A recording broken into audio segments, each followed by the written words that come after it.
欢迎持续回到节目现场。我们接下来要讨论的是国际间非常关注的乌俄还有美国。这川普不是说要调停吗？调停到现在不知道调停到什么状况了。好，现在呢最新的发展是泽伦斯基跟川普两个人又再次见面了，他们这次再度在白宫举行。上一次是在228 3月1号，我记得那时候我还在日本出国，在这个日本看网路看的哇吓叫，这两个人居然可以撕破脸成这样。就这次不一样这次比较和缓了。好，因为还有多名的欧洲领导人一起来会晤，但他们有分3个场合好，那美乌领导人也先举行了双边会晤泽伦斯基再见这个川普，这次穿西装了。好，川普跟记者都夸说泽伦斯基很帅呢，然后川普说不再送，而是卖武器给乌克兰。反正呢，全部都是大家关注不管是百度热榜还是微博热搜、今日头条，大家都在看这两个人怎么谈。好，所以我们也带大家赶快来看一下这个穿着西装喊感谢，泽伦斯基放软姿态了。好，那希望川普出席3方会談。好，来看看到底他们的状况。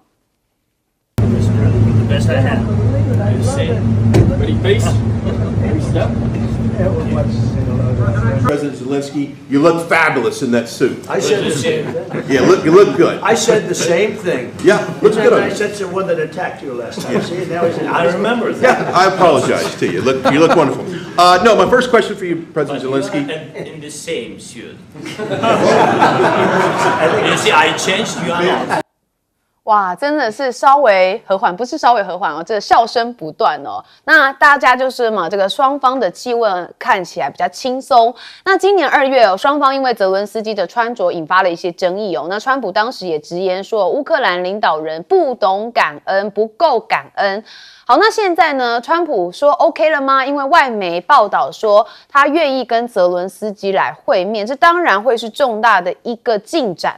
消息人士说，普京表态愿意跟泽伦斯基坐下来聊聊，而且为乌俄战争的落幕来迈出一大步。好，但是一轮在看这个乌俄战争尤其是川普进来调停之后，会发现说这个东西变化很快可能明天又是不一样的结果，还是要持续关注。好，泽伦斯基白宫会，川普不排除类北约的部队进入乌克兰。好，乌克兰承诺要付3兆元的保护费好，那这个是在美乌谈判的新安全协议当中可能承诺以欧洲资助的形式，向美方买总价值1000亿美元，大概是新台币3兆元的武器，那对乌克兰提供长期安全的保证关键筹码。那川普也说了嘛，我们要着手安排乌克兰跟俄罗斯总统见面的事情。他认为1到2周之内，大家就会知道能不能解决乌俄战争的问题。好，那我们看到说美乌跟美乌欧领袖会谈的前夕，其实川普就有自夸自己回任总统6个月就化解了6场战争。好，那这个战争要他细数一下。好，有人说川普看起来只想要诺贝尔和平奖那包含的是说什么印巴边境冲突推动泰检对话与普京会晤还有敦促同意乌克兰的停火等等那但是很多人说看不到任何一件真正的和平协议的签署他自己认为他有化解但这化解常常是这个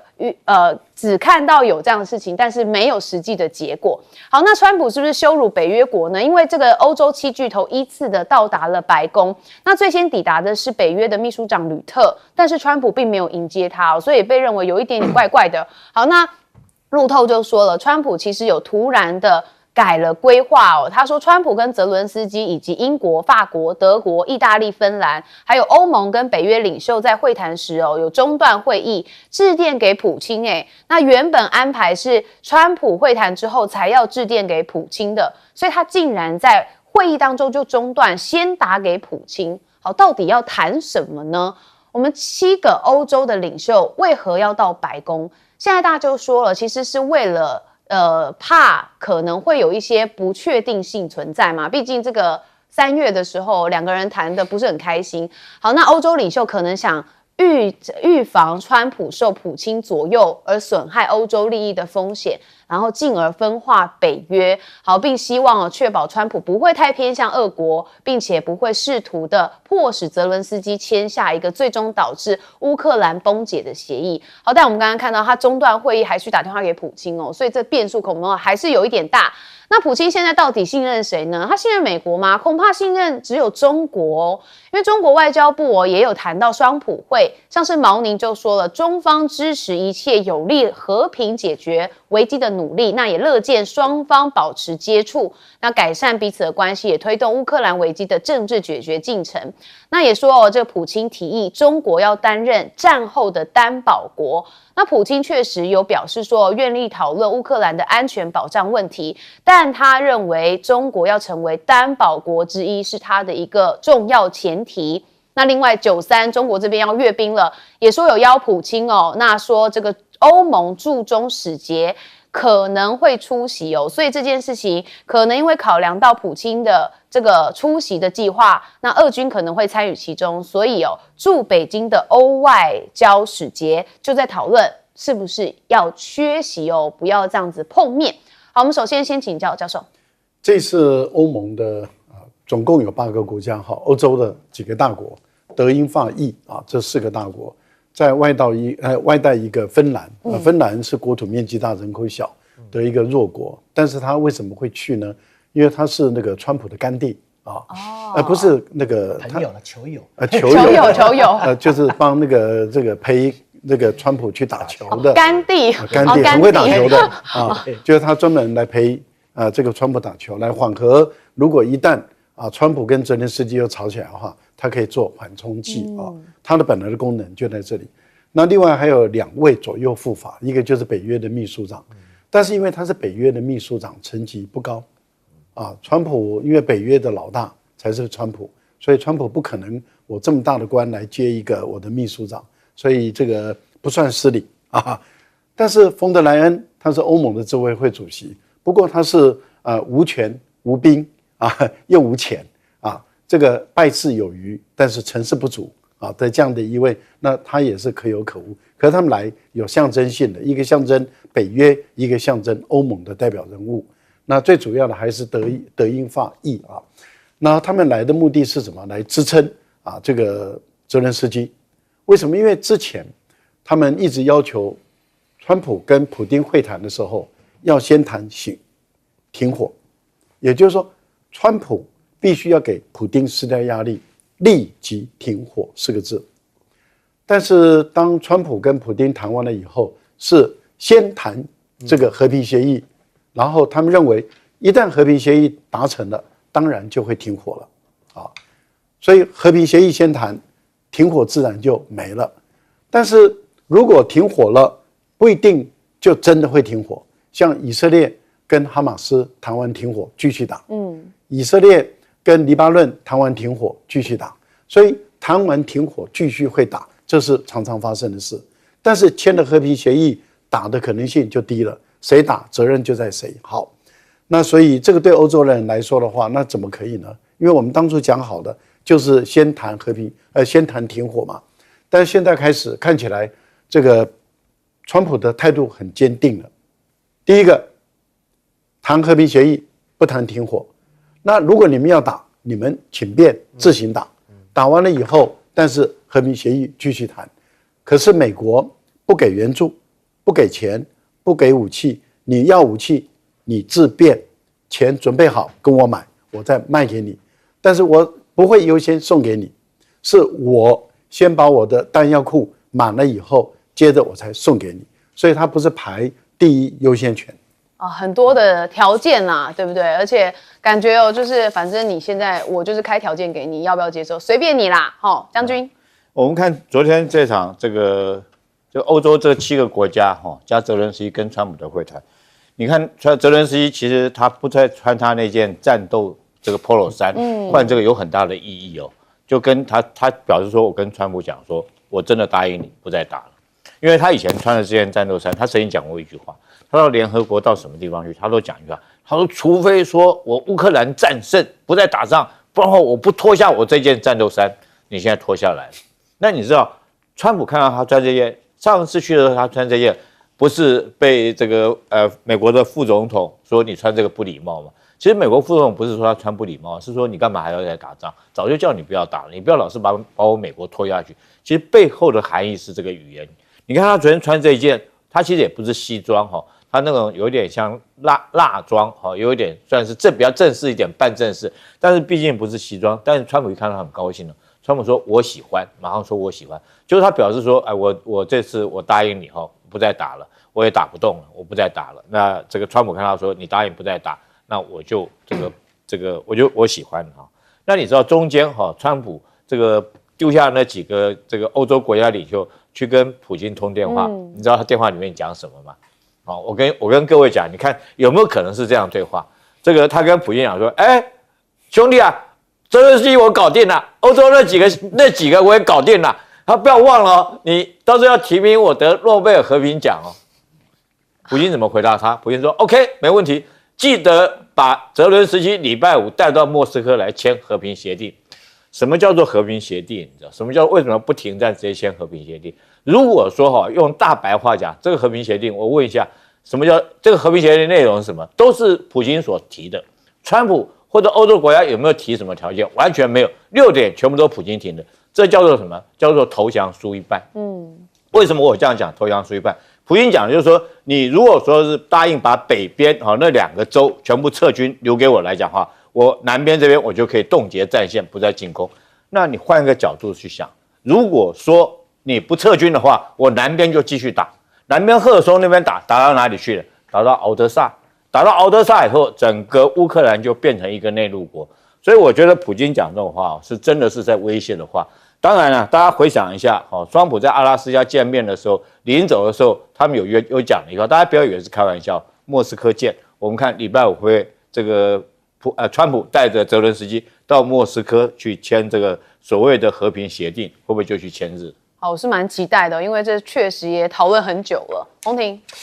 我看很多的报道都提到，就是说在普丁跟川普的这个谈判当中，那普丁是占了上风，那川普基本上感觉还有人讲说，看起来就像是一个普丁的 broker，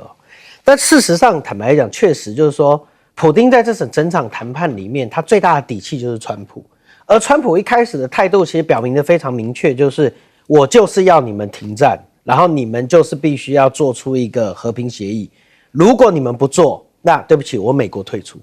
那没有，那北约跟乌克兰当然没有人能够承受美国退出这样的一个动作，所以基本上来讲，你可以看到这场会议里面，坦白讲，大家各自表述，虽然试图的去营造出一个看起来比较温馨的这样的一个画面，但其实并没有谈到很多重点。而且刚才将军所提到最重要的一件事是，川普在这中间，按照现在的新闻报道，川普在这中间出去打电话给普丁，而这个电话通了40分钟啊。但他们里面整场会议看起来也才多开1个小时多而已，表示什么？表示川普跟普丁讲话的时间可能比跟这7国的元首讲话的时间还多。那当然，我觉得这个做法，你可以说是很有效率，但你也可以说很单边主义，因为通常这种事情需要很多幕僚的单位去协调，法院啊，任何的这些谈判的这些依据。可是如果是直接两边的元首直接谈，那只能谈一个大概的概念性而已。所以从这里面，我并没有那么看好这个协议最后会签成。最大的理由就是说，在国际法里面，这违反了太多原则了。因为联合国后来的成立，就是说你不能够承认武力夺取来的领土是人家的啊。还有再加上当年1994年布达佩斯的备忘录，美国、俄罗斯跟英国共同成立说，乌克兰你放弃核武，但是我保护你的边界安全。那今天如果美国、俄罗斯大家一起合力去做一个这样的和平协议，那请问当年那布达佩斯备忘录变成什么东西？你当初这么多当事者做出来的承诺，而现在被打破了，那这个是蛮离谱的事。所以我认为普丁可能希望边打边谈，因为打对他来讲是更有利的，因为领土会越打越多。好，我们休息一下，等一下进广告之后马上回来。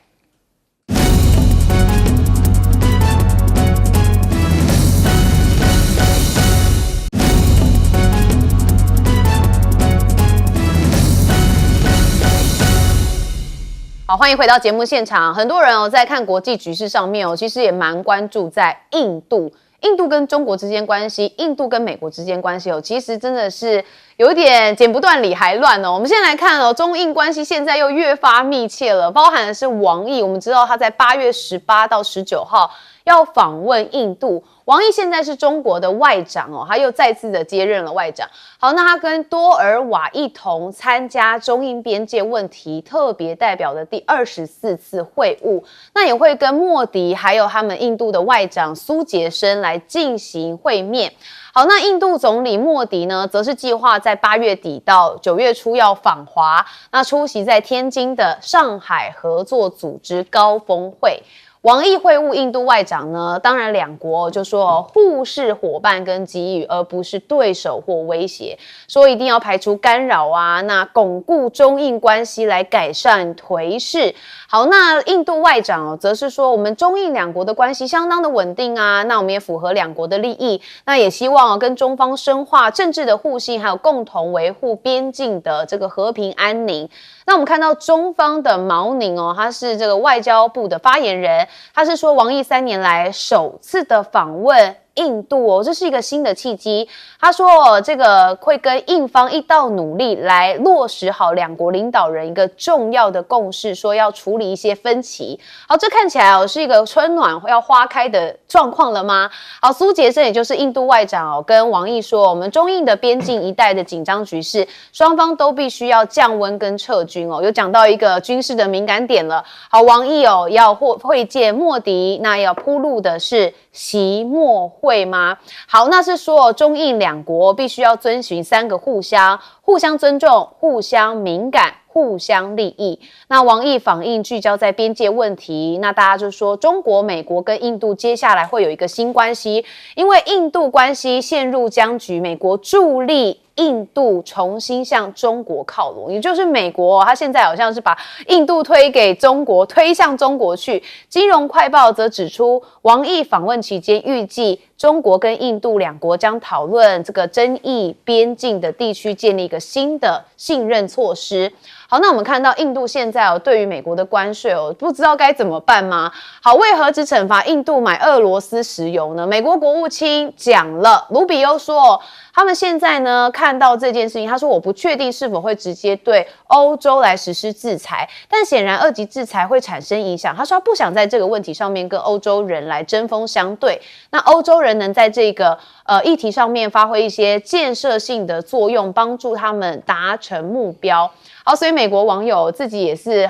看得很不满啊，说哇，这就是美国对待他们朋友的方式吗？还有人说这是虚伪跟无耻的双重标准才是定义美国的东西。好，那白宫的贸易顾问也希望说，这印度不要再买俄罗斯石油了，说这像美国战略伙伴的形式应该要这样来做。好，印度政府当然现在在跟俄罗斯还有中国拉关系嘛，那又称说，如果印度希望被视为美国的战略伙伴，就必须要开始像美国战略伙伴那样做事啊，你不要买俄罗斯石油，讲不听吗？好，那美国跟印度因为关税撕破脸所以现在印度也要出招吗？现在有说他要进一步放宽中国投资的限制是他们正在考虑提案的。他界定一些不具敏感性的领域啊，像是制造部门、再生能源跟消费性的产品希望更快速简化的申请流程来获得一些批准。那印度这边也推另外一个来救经济，也就是减税。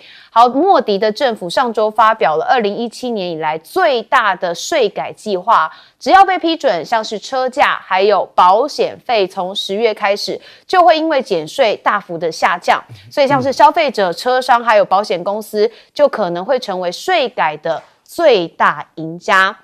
好，我们就知道这个关税对于印度来说确实相当头大，它也一直不断在对抗。那现在路透也民调上面看到川普的支持度只有40%那这是数字是第2任期的最低点相同那反映民众对他的政绩不满情绪还在持续的升高。那另外彭博社也说，像是这个关税协议迟迟没有兑现，所以美国的贸易伙伴还在等减税。我们看到英国，它现在其实面临了25%输美钢品的这个税率哦。那两国在之前都还没有达成这零关税，也都还没有执行，有达成零关税，但还没有实行。那韩国的话是最终是降到了15%嘛，但是可能还会有一些这个车企、现代跟起亚在今年还会面临一个50亿美元的额外成本。那日本则是希望美方能够尽快的签署行政命令，德国则是欧盟跟美国的协议到现在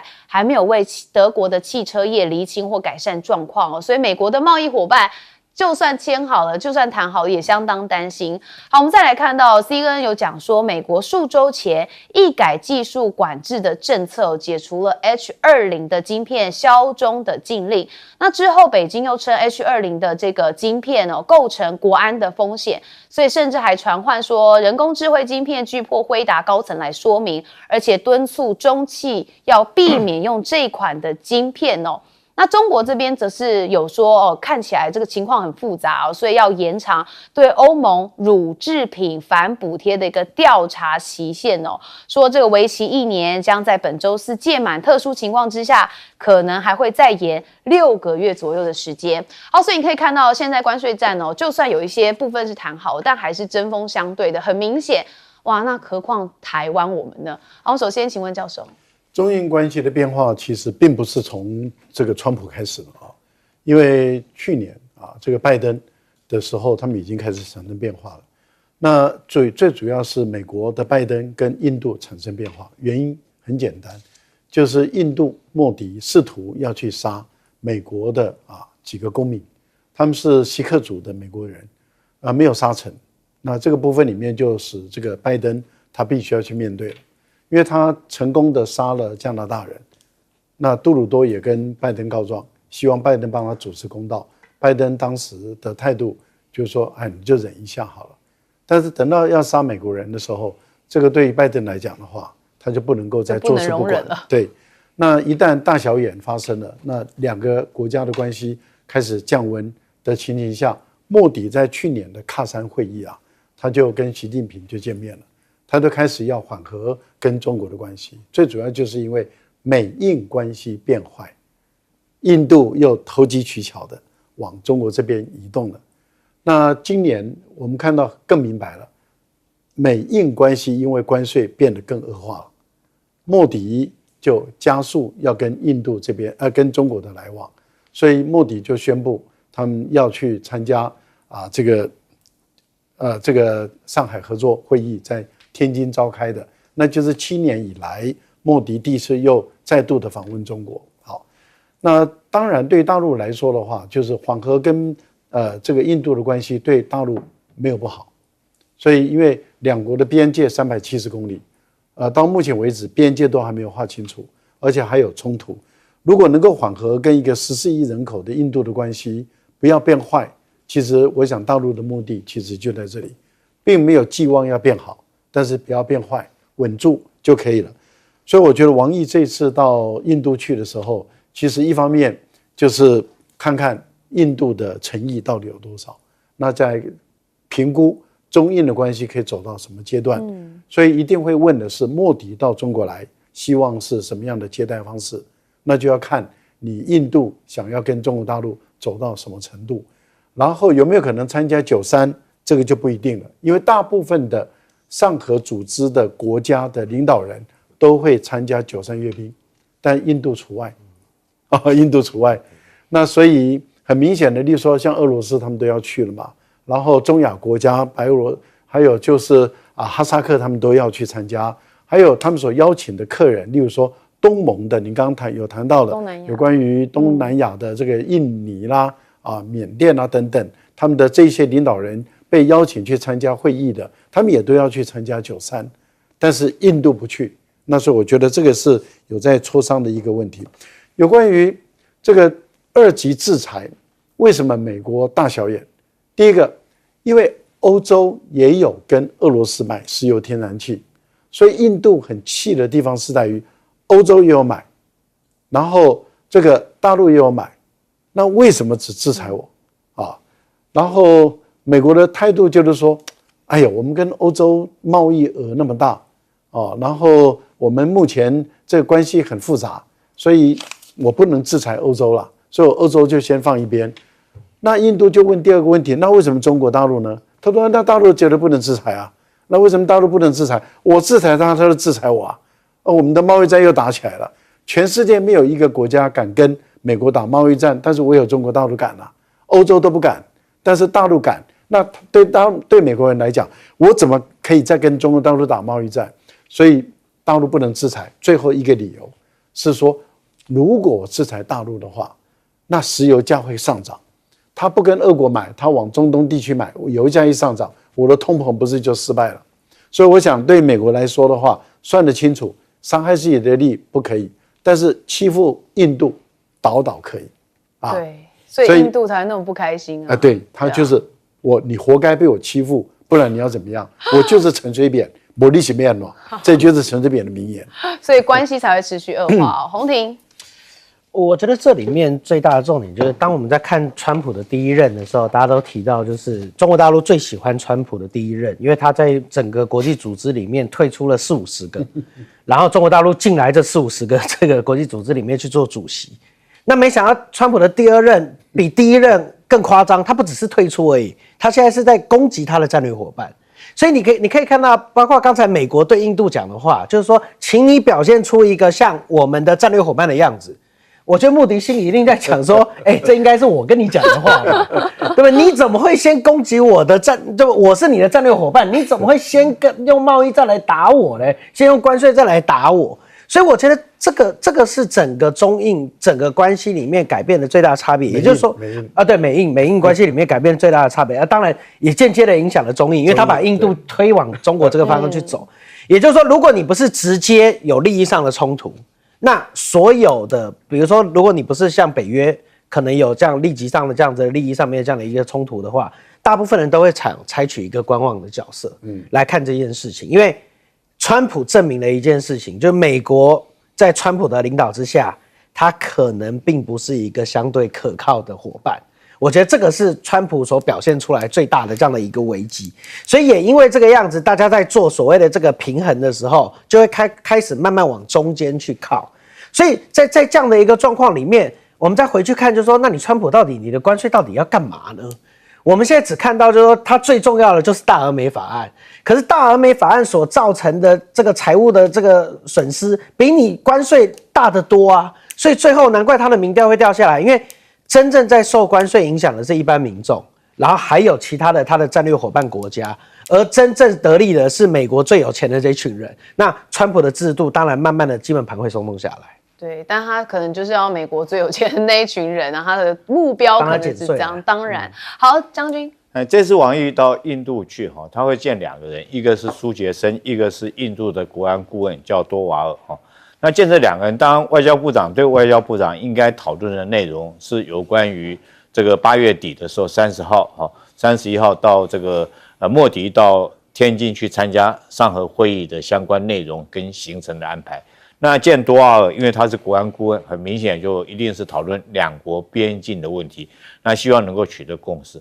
可是平常讲，我一直认为印度不是一个很可以信任的国家哈，他一直在走跳。你看看，要不是美国这次川普拿着关税大棒，对他要征到50%的这种关税来讲的话，你想他有可能这次莫迪会到上合会议来吗？我觉得那是不可能的事情，尤其是在5月份的时候，他刚好跟这个巴基斯坦刚好打了灰头土脸，打了一场空战，被击落了6架战机，然后他一直在怪中国，说都是你中国提供给他那些这个歼10战机，提供给他霹雳15导弹，害我战机被打掉，他对中国会有好感吗？第二个，大家不要忘，再远一点，印度是加入什么？就是日本、美国、澳洲还有印度所谓跨太平洋的所谓的4方会谈的组织，那这很明显，你从地图上面你就可以看得出来嘛。这4个国家，日本这个关岛那边是美国南边这边澳洲这个印度就是将中国作为包围，就是明显对抗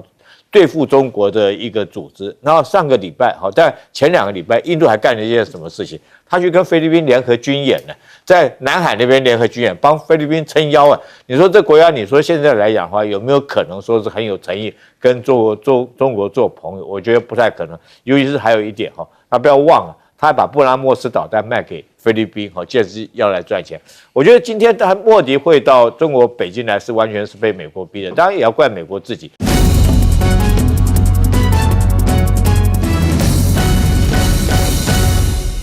欢迎加入新闻大白话，我是主持人谭一伦。好，今天节目一开始，我们持续要来关注到先介绍今天的特别来宾。首先是台北市议员徐宏庭，主持人好，各位观众朋友大家好。国际政治专家赖岳谦，主持人好，观众朋友大家好。以及退役少将厉正杰。一轮好，各位观众大家好。好，大家现在关心什么呢？我们台湾到底是棋子还是棋手在2月的时候，赖总统曾经讲过说，我们台湾是棋手。好，但是现在川普不管是关税啊，还是乌克兰跟俄罗斯我们大家都在看说他在国际之间怎么样来操盘，牵动着台湾的局势。好，不过我们先来看赖总统在最近他跟萧美琴接见了日本自民党青年局的访团。好，他说日本跟台湾的情感深厚，期待台日的关系持续深化合作，为双方的经济产业带来了双赢。好，日本自民党的青年局长中曾根就说，台日双边已经处于一个史上最好的阶段了，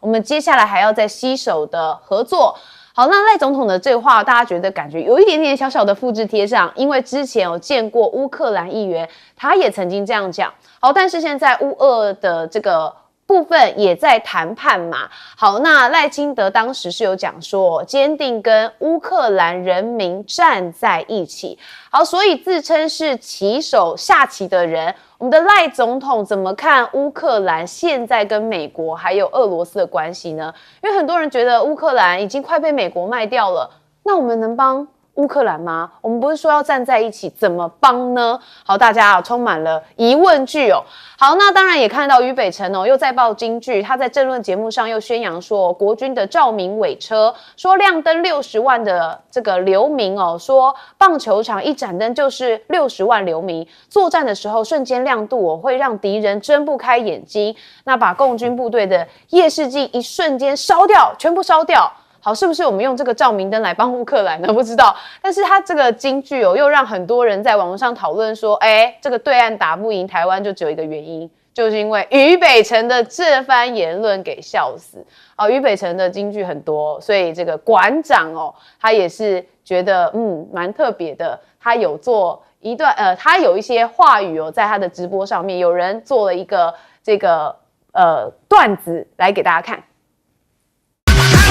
你干得好，于北辰，你的才华让我嫉妒，让我双手控制不住，想要给于北辰影响，他是恶意，所以他身上有教义。如果真的要打台湾的那一天，他就说，我于北辰单挑边边，仇恨值太重，全部追了他3天，所以他比老公争取到3天的时间。不是他在雄宣扬，人家稍微凶你就去拜冤枉，我还以为你会有多坚强，看看我们北辰将军大最近开始癫狂，我们都集中追打，一招一箭打下，后面就塞车的人一台一台让我们打。好，这个馆长的这个话语，他其实原本是直接讲但是有人把它后置剪辑之后，蛮多人说真的很厉害，很会剪。好，不过讲到馆长呢，我们看到绿营现在对于馆长很感冒因为馆长现在从深圳开车前往澳门他也盛赞说中国大陆的基础建设超级强。他说真的是世界第一的基建狂魔。有人常说中国大陆要武统台湾，但有射过1颗飞弹或是1颗子弹吗？反观美日则是偷台积电的技术，要求台湾赴海外设厂。他说真正欺负台湾的是美国跟日本是美国跟日本好，那当然我们也看到了现在这个许志杰，也就是民进党高雄的立委，他说别再以馆窥天这馆用馆长的馆。他说我们有无人机灯光秀明明高雄每年都有在美丽的灯光秀那当然也有一些人为馆长说话，他说他只是一个老百姓嘛，这立委干嘛一直提他是要干嘛？管好自己好吗？他说是不敢想象说这样都能争高雄市长说民进党真的让人厌恶。好，那当然馆长有他的一群死忠粉丝嘛，所以欺负了馆长，当然这个绿委就会被反对。好，不过我们也看到这个徐巧芯也特别说，您也别忘了只记得有容乃大，所以就特别也反讽了一下许志杰。好，馆长当然自己知道，民进党现在很针对他，他怎么说的呢？我们再带你来看一下。我说什么话，需要整个民进党需要一个争论节目来回答我。哦，馆长，你不要认为自己那么重要，你针对梁文杰。请问一下，你们这一群人应该为民服务，日每一天不是？我们来开一个争论节目，我们讨论的不是台湾的未来，我们讨论的不是，我们来讨论馆长为什么一直要骂梁文杰？馆长是总统吗？馆长是台北市市长吗？好，真的，大家好像都觉得说馆长确实有一些魅力啦，他有一些粉丝哦。那不知道是不是因为这样，所以这个绿营对他是有一点感冒。好，不过我们现在看到这个两岸的情势，美国当然有在从中做一些调和顶鼐吗？好，美国的前大使叫做贺奇森，他说，如果西方国家对俄罗斯表现出软弱，那如果俄罗斯也没有因为发动了乌克兰战争而受到足够的惩罚，习近平可能就会把它当作说这是夺取台湾的一个好时机哦。他认为这是在盘算攻台的剧本。好，那馆长现在呢，是不是有个伟大的使命哦？他说交流是两面的。他说现在两岸和平大使就是要两边都顾，不是只做给台湾人看哦，那要把亲和力展现给中国大陆的朋友。他说，你看我每一个都弯腰，每一个都握手，为什么？就是要告诉他们，台湾人是好的，不要战争。他说他是在保护你们这些，也就是台湾人啦。好，当然有些人是不认同他的这个相关言论哦，但他确实是有这样子的说法。好，那我们看到9·3的这个北京要阅兵了嘛？那东南亚出席的层级有提高。我们看到南华早报有报道说，像是印尼的总统，还有马来西亚的首相安华等东南亚国家的领导人都要出席哦。那越共的2号人物国家主席梁强也可能会出席。那此外呢，这个欧洲国家使节据报正在讨论不出席的计划。好，那现在说这个东南亚的领导人要出席的话，是因为给中国面子。分析就指出说，跟10年前相比，这个阅兵相比东南亚国家这次派更高层级的代表，就是为了展现给中国面子。北京也要借着这个场合来展示国力。好，确实现在这个馆长因为在中国大陆有一些氛围所以两岸的话题真的蛮多的。洪庭。我觉得先讨论一下俞北辰就最近在我这个年纪的朋友大家常常开始掀起一股怀旧风，大家在看以前那个综艺节目叫《施主席的轰趴》，然后大家就觉得说，哇，那个实在太好笑了！以前讽刺阿扁的时候，居然可以骂到什么全家都 A 钱还可以编歌来唱，都没事。然后大家就开始说，奇怪啊，当年马总统在当总统的时候有施主席的轰趴。阿扁在当的时候，阿扁末期也有这样的一些节目，每一个都在骂当代的这些领导人。那奇怪了，为什么我们现在没有？那下面网友就讲，第一这个赖清德现在你要是讲这些东西你有可能马上就被抓走了，讲一个程序走了问号，对不对？4个小时就被抓。然后第二个在讲就是什么？就说不用你去看俞北辰，他就是综艺节目然后所有人就说，好像对，现在开始这个政论节目也跟这个有一点综艺化。那很多台的这个综艺的政论节目，现在开始为了这个节目效果啦，就讲一些蛮离谱的事情。我是觉得，就是说我们在做评论还是要有一个基本的 boundary 啦，就是还有一个基本的这个边界。你说讲到什么照明尾车烧掉夜视镜，在实务上应该是有可能，但那个范围也不会太大。就是在那个跟战争的影响，或者是遇到这些状况的时候，也很难去做所谓的这个比拟。所以。从节目效果来看是这样没错了，但是就是说真的拿这些东西然后来讲，然后把自己以为说自己多了不起，我觉得俞北辰的言论刚好跟馆长最近的这些动作那让民进党会紧张。最大的理由很简单，就是馆长以前的受众有很大一群人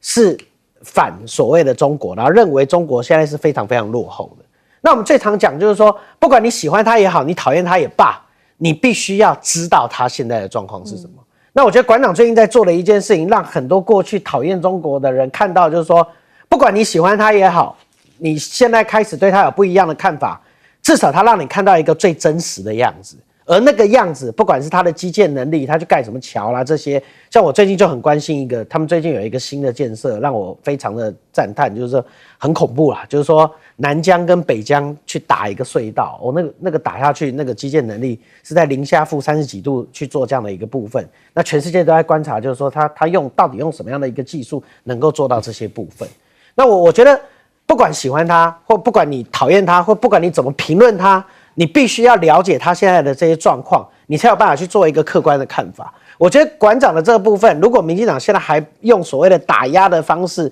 在做这样的，那你跟以前的这些什么资讯封锁这些东西有什么两样？所以你何妨不放开心胸？就像我们过去所提到的，当我们在看馆长在中国大陆在面对所谓的中共的时候，他在讲的这些话，他在做的这些直播，他里面也有很多中国大陆的民众正在看。那有些人就会觉得说馆长被统战了，但也有些人觉得说，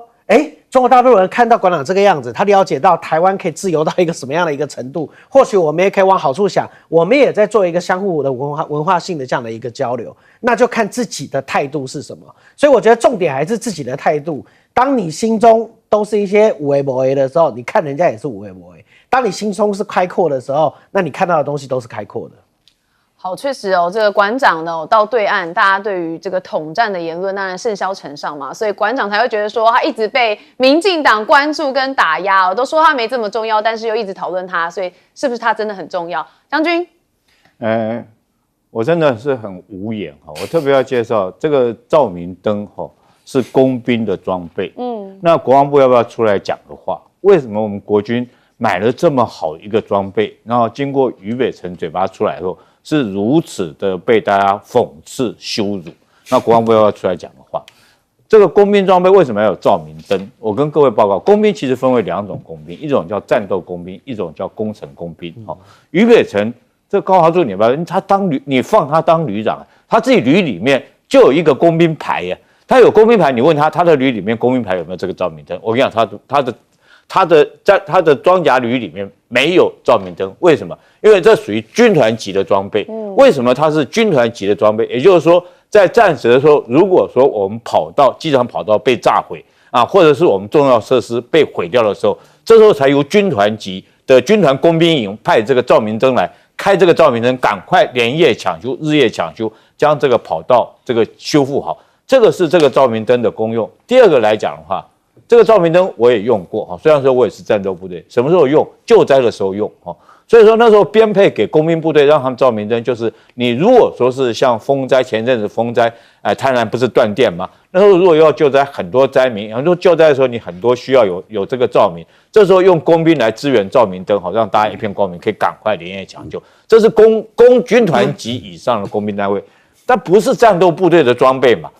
不过如果说是在战场上面哈，其实我们在战场上对于光线管制是很严格的。譬如说，我们身上单兵带着呢，如果第一线官兵带着手电筒，你连开都不能开，上面还贴着这个红色的灯罩罩着，或者是黄色的，就是降低它的光线度。像在战场第一线开着吉普车，前面那个灯光都要遮起来，只能留一条小缝，将来就是怕被敌人发现。那我试问一下，这个我们第一线的这种战斗部队，光线都管得这么严，因为你在后面开那么大一个灯，你是不是就告诉敌人说我在这里？我跟你讲哈，如果说是你在战场上面，你真的开这个照明灯哈，这解放军会有2种处置方式。第一种方式，他就把夜视镜拿下来了嘛。他不用，他就不要担心，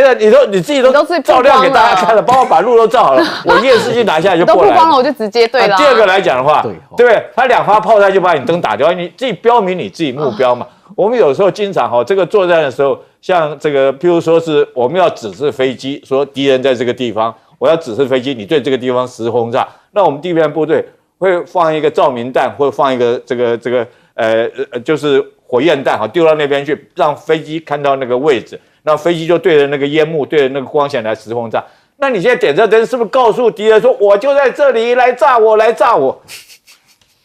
我觉得国防部真的要出来讲话，为什么国军这么好一个装备，透过俞北辰讲出来，就变成全世界这个当做，尤其是对岸当做笑话来看。那当然了，我个人来讲也是，都是我们同一个军校出来，但是我这边要特别强调他属于特例，它真的是特例。因为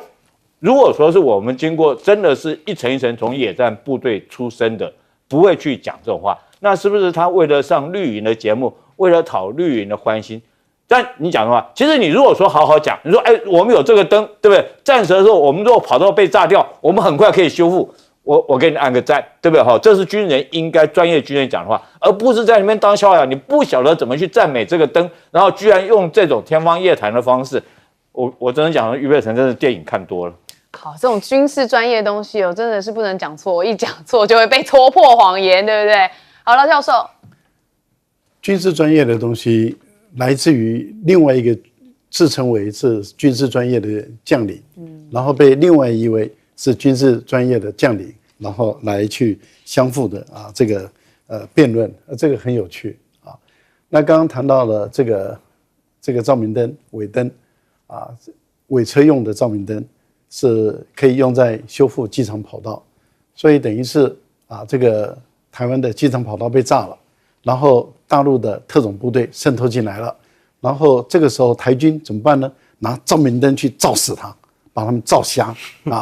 这个就是俞北辰的战法，了不起的。这个是因为我在特战部队待过那时候在救国军，我们是在突击队嘛。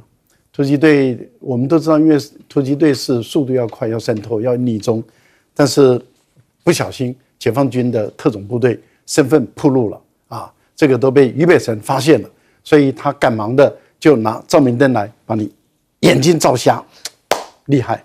这个俞北辰一绝不容易，一绝，我佩服他我们也希望他继续给我们创造更多的话题，从210倍对，就210%，然后到现在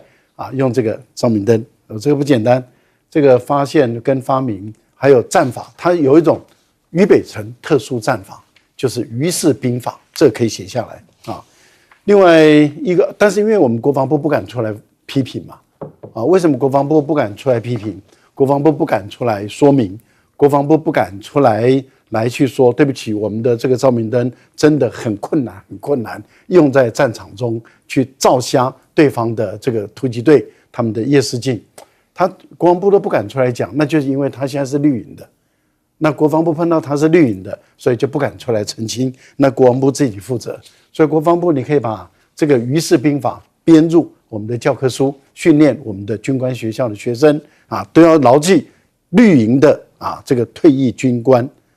写的兵法要牢记在心因为他是绿营的。